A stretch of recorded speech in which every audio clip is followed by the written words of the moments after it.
Now, most families take vacations together, but most families don't pack up all 5 of their kids and take off exploring Europe all summer long. 6 weeks, 5 children in one camper van. Well, Vancouver filmmaker Ross Munro has waded through Super 8 footage and photographs to make a documentary about his family trip in 1973. Ross, hello there. Hey, how you doing? Thanks for having me. Well, thanks so much for joining us. So what do you remember, or what did you remember about that trip as you were growing up before you went through the footage? Well, I just remember, oddly enough, the older I got, the more I kind of started like thinking about that trip, even though it was a long time ago in 1973. And I just remember at the time that I went on the trip, I was 9 years old. So I don't think at the time that I was going around in Europe on that trip, I don't think I really realized like how crazy and unusual that whole trip was. I just kind of probably thought it was kind of normal. And another thing I really remember is that because I'm crazy about seeing movies when I was a kid, that I was really upset that for 6 weeks in the summer when I got released from school, I wasn't going to be able to see all those summer blockbuster movies, and that I was being forced to go to Europe on this, what I thought would be this very boring trip. Poor you, poor you. Okay, so when did the idea start to transfer over all these old Super 8 films and actually make your own movie? Well, yeah, I mean, I've been a filmmaker, and I'd made a documentary film previous to that about old movie theaters. And then I thought, well, what would be the next idea? And I couldn't think of anything. And then I've always, for some reason, I've been the family archivist. I've been dragging around all that Super 8 footage like all my life since 1973 almost. So and then I started looking at that footage again after all these years. And I thought, well, you know what? Maybe there's kind of a film here. But then I just thought, and then because all the years that passed, I've kind of learned that there was a deeper meaning for my dad, why he decided to take us through Europe in 1973 on that very unusual, crazy trip. And so the meaning started to become more apparent to me, which I didn't really realize that in the past. So then I thought, okay, I think there's a deeper meaning and relevance to this trip. And I think with this Super 8 footage, now I can kind of explore that with this new context. And what was the deeper meaning?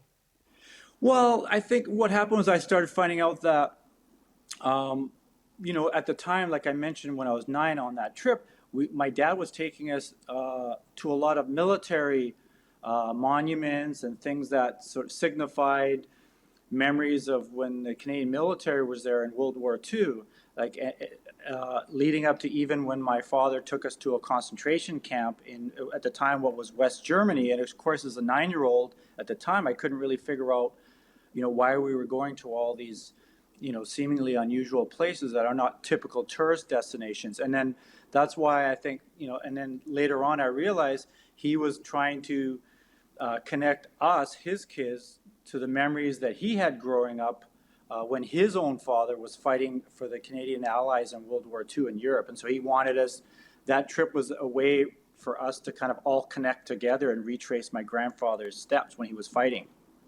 Okay, so how did you decide to not just make it a film, though? Because you use some other art mediums as well in this short piece.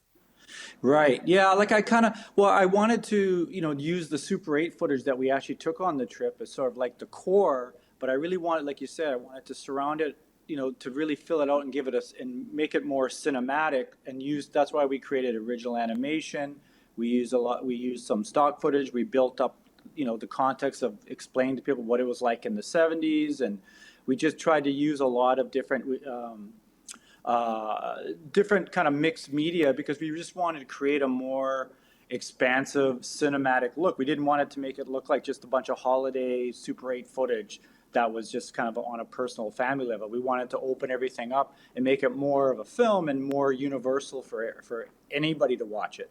Okay, it's universal, and yes, we can all relate on some level, although that sounds pretty extreme. 5 kids and parents in a small camper van. Did it feel a little cramped at times? Yeah, like it's amazing what you think is normal at the time because it was crazy. Like you said, we had to live in there, eat in there, and the interesting thing is sometimes I think in 1973, I think Canada and Canadians had a really good reputation in Europe. So a lot of times, because we had a Canadian sticker on our van, we would be parking somewhere overnight in a field or something. And we had a lot of people, whether it was Belgium, the Netherlands, France, that would knock on our door and offer us to come stay at their house. And so I think a lot of people still had those memories in the early 70s of when, Canada was, was part of the Allied forces and the liberation of Europe. And I think that there was a lot of positive feelings. So we did get a break from the camper from time to time to stay in someone's house. So that was a nice break. Oh, I'll bet. Yes, I remember the Canadian flag on my backpack back in my backpacking and hitchhiking days across Europe as well. And it opened a lot of doors, that flag. I remember that well. Now, you talk about, the humor, the animation, some of the memories there. There is a point that your film gets a little serious, though, is that, you do have sort of this realization. Can you tell us about that moment in your trip at Dachau? Yeah, you're right about that. That's something that I always knew that I wanted to do that. I wanted to sort of start the film in a way where I could engage the audience and have everybody on board and kind of make it a little bit more whimsical at the beginning and kind of fun.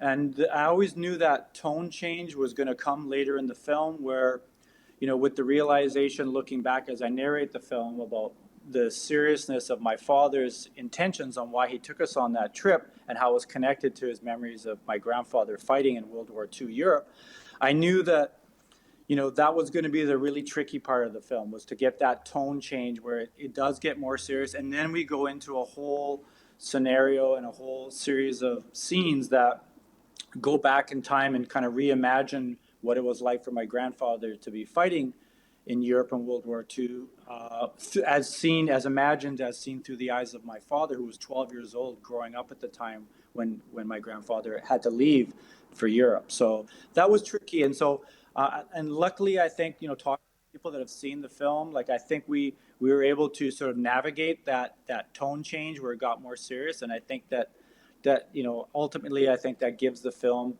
a little bit more depth and a little bit more, out of the realm of just sort of a family souvenir of looking at a trip.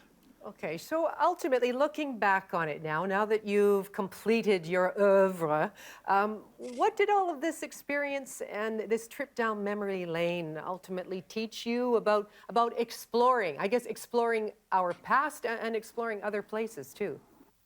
Well, I think, what it taught me was like, really looking at the film in its totality now that it's finished and just seeing how it goes back in time and how it really links different generations of my family and tells that story and sort of really connects everything. I think what it really shows me is that, when you explore and